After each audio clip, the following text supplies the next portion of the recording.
के सपने पूरे करने और घर को ठीक से चलाने में निकाल देता है। उसके जेब में पैसे हों ना हों, पर दिल में हौसला जरूर होता है।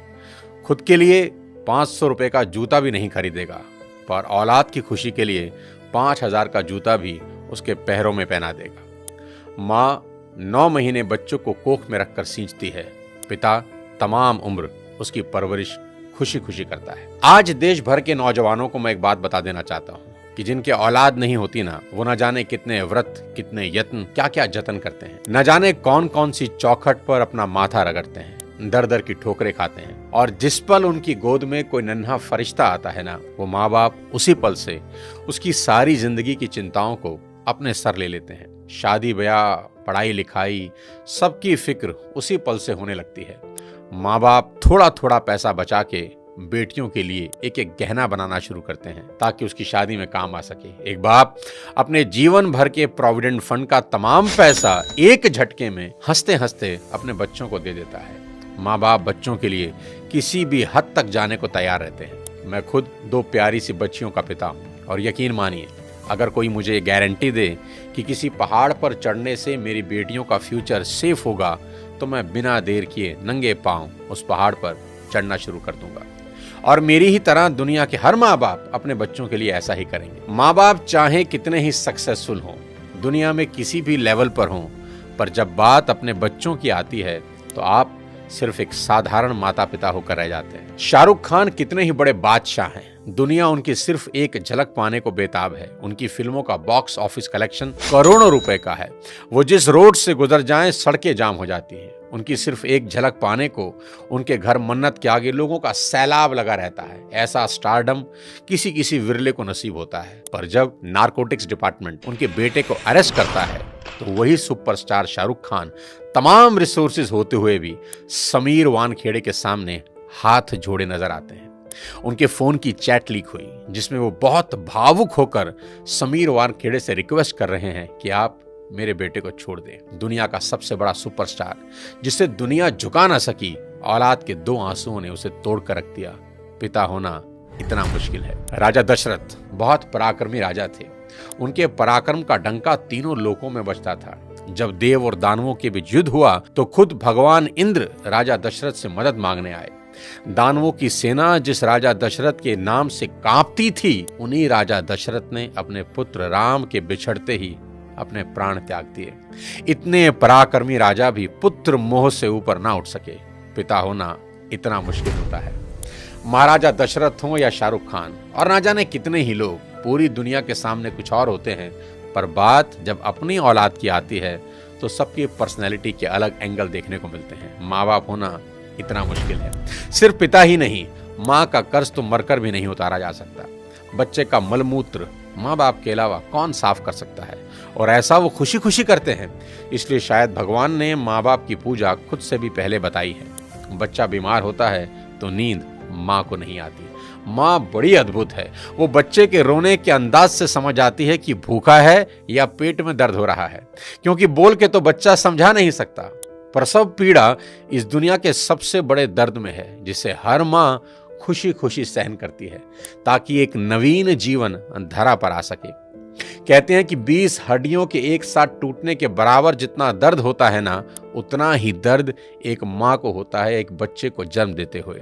याद रखना, इस दुनिया में सिर्फ एक रिश्ता बिना स्वार्थ के होता है, और वो होता है माँ बाप का अपने बच्चों के साथ। उनको बच्चों में सिर्फ इतना ही इंटरेस्ट होता है कि उनके बच्चे कामयाब बने, नेक बने। इसके अलावा उनका कोई सेल्फ इंटरेस्ट कभी नहीं होता। मेरे को यही लगता है कि माँ बाप आपके पैशन के अगेंस्ट नहीं है, ठीक है? वो बस आपको गरीब नहीं देखना चाहता। आज के इस वीडियो में बात करना चाहता हूं आज की जनरेशन से और उनके अपने माँ बाप से रिश्तों के बारे में। सबसे पहले मैं ये एक्सेप्ट करना चाहता हूं कि आज की जनरेशन हर लिहाज से पिछली सभी जनरेशन से बेस्ट है, क्योंकि जितना एक्सपोजर इनको मिला है उतना कभी किसी जनरेशन को नसीब ही नहीं हुआ। मैंने मोबाइल फोन का इस्तेमाल करना शुरू किया जब मैं 21 साल का था। मेरी छोटी बेटी ने फोन और लैपटॉप का इस्तेमाल शुरू किया जब वो 6 साल की थी। जितना टैलेंट आजकल के बच्चों और युवाओं में देखने को मिलता है, इतना टैलेंट पहले कभी नहीं था। और मैं ये सिर्फ आपका दिल रखने के लिए नहीं कह रहा, मैं दिल से इस बात को फील करता हूँ। आज के इस दौर में 98 to 100% मार्क्स कई स्टूडेंट आराम से ले आते हैं, और अगर कोई 98% और 100% मार्क्स ला रहा है तो किसी को कोई हैरानी नहीं होती। और हमारे दौर में सब सब्जेक्ट के मिलाकर भी कई बच्चों के 100 पूरे नहीं हो रहे थे। तो ये बात तो बिल्कुल तय है कि आज की पीढ़ी में टैलेंट की कोई कमी नहीं है। लेकिन कहानी में ट्विस्ट कब आता है जानते हैं?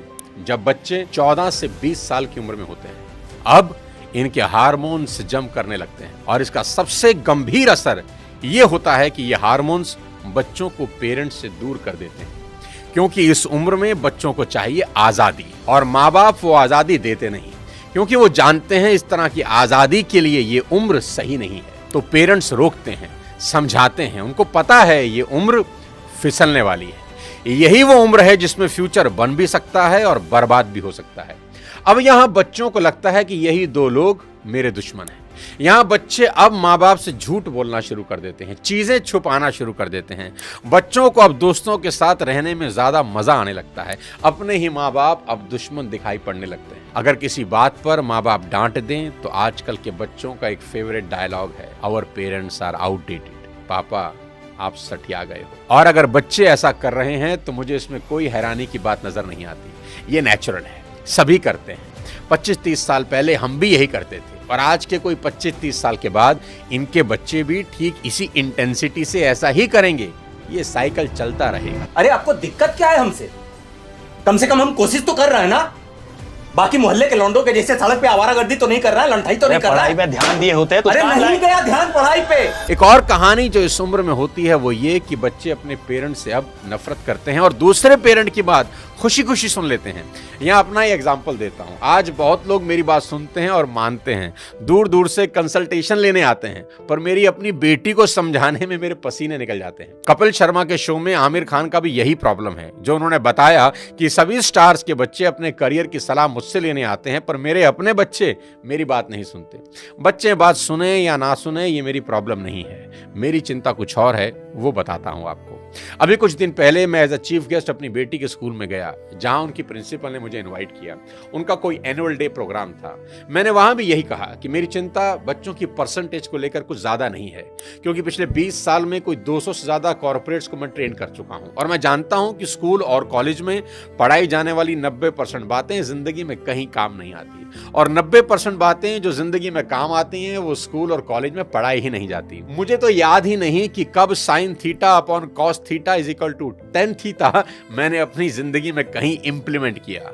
एज अ पेरेंट आज मेरी सबसे बड़ी चिंता यही है कि बच्चे किसी गलत संगत में पढ़कर कोई गलत रास्ता ना ले लें, क्योंकि कुछ रास्ते ऐसे हैं जिसमें वापसी करीब करीब नामुमकिन है, जैसे नशे का रास्ता, जहां एक बार इंसान चला जाए तो फिर वापस नहीं लौटता। नशे पर एक पूरा वीडियो मैंने बनाया है, एक बार जरूर देखना। कोई ऐसा कदम ना उठाएं जिसका पछतावा उन्हें सारी उम्र हो। एक शेर है कि एक गलत कदम उठा था राहे शौक में, एक गलत कदम उठा था राहे शौक में, और मंजिल तमाम उम्र मुझे ढूंढती रही। कि आदमी एक गलती करता है और फिर रास्ता कभी मिलता नहीं। और मेरी तो सभी स्कूल टीचर से बस इतनी ही उम्मीद है और गुजारिश है कि वो बच्चों को एक अच्छा इंसान बना दें, क्योंकि टीचर आज जो पढ़ाने वाले हैं उससे ज्यादा ज्ञान तो गूगल पर एक क्लिक में अवेलेबल है। आज टीचर की रिस्पॉन्सिबिलिटी पहले से कहीं ज्यादा है। वो अपने स्टूडेंट्स को मॉरल वैल्यू सिखा दें, बस देश के लिए कुछ करने का जज्बा उनमें भर दें तो सोने पर सुहागा हो जाए। और अगर माँ बाप के प्रति ग्रेटिट्यूड की भावना उनके अंदर आ जाए तो वो कुछ ना कुछ जिंदगी में कर ही लेंगे। टीचर इंश्योर करें कि बच्चे कुछ भी छुपाएं नहीं और अपनी सभी छोटी बड़ी बातें अपने टीचर से या पेरेंट्स से डिस्कस जरूर करें। उन्हें समझाएं कि अगर कोई भी प्रॉब्लम है तो उसका हल जरूर है। आज की बेहद होनहार जनरेशन से इतनी ही रिक्वेस्ट करना चाहता हूं कि पिता की इज्जत राम की तरह करना, कि पिता के वचन पूरे करने को जीवन के 14 बरस कठोर वनवास में गुजार दिए उस व्यक्ति ने, और वो भी खुशी खुशी। आपके माँ बाप को आपसे कुछ नहीं चाहिए, वो तो अपने जाने के बाद अपनी सारी प्रॉपर्टी संपत्ति आपको ही देकर जाने वाले हैं। देश के हर युवा से कहना चाहता हूं कि आज से 3 चीजें रोज करना शुरू कर दें, अगर अब भी नहीं कर रहे। सबसे पहले रोज कम से कम 30 मिनट अपने पेरेंट्स के साथ जरूर गुजारें। इधर उधर की कैसी भी बातें करें, खुद हंसें, उन्हें हंसाएं, कोई जोक सुनाएं, उनसे उनकी कोई पुरानी यादें ताजा करवाएं, उनके स्कूल कॉलेज की बातें करें, कुछ किस्से पूछें उनसे, कैसी भी बात करें पर बात करें। देखना वो अपने स्कूल कॉलेज के किस्से बताएंगे ना, जब उनकी आंखों में चमक आनी शुरू हो जाएगी, क्योंकि दोस्त जैसे जैसे आप बड़े हो रहे हैं ना, आपके माँ बाप बूढ़े हो रहे हैं और ये समय फिर नहीं आएगा। उनके जाने के बाद बड़ा अफसोस होता है कि काश ये कर लेता, वो कर लेता। उनका कर्ज सारी जिंदगी नहीं उतार सकते, पर अपना समय उनको देकर उस कर्ज का इंटरेस्ट जरूर भर सकते हैं। मुनव्वर राणा का एक शेर है कि लौट कर जैसे भी हो ऐ जाने पिदर आ जाना, लौट कर जैसे भी हो ऐ जाने पिदर आ जाना, ऐसी वैसी जो खबर सुनना तो घर आ जाना, और वक्त रुखसत हमें इज्जत से सलामी देने, जब डुबोने लगे दरिया तो नजर आ जाना। आस पास ही रहना अपने माँ बाप।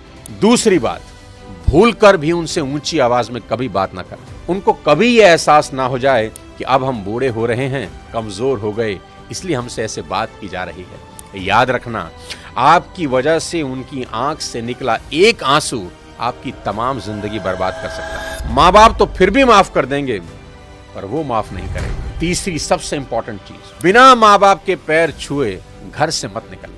अपने दिन की शुरुआत उनका आशीर्वाद लेकर ही करना। मैं आपको ये अपने पर्सनल एक्सपीरियंस से बता रहा हूं कि ये एक ऐसा सुरक्षा कवच है जो आपको बड़ी से बड़ी मुसीबत से बचा देगा। दिल से दिए उनके आशीर्वाद को भगवान भी नहीं टाल सकते। बस ये 3 चीजों पर अमल करना शुरू कर देना मेरा दोस्त। मेरा दावा है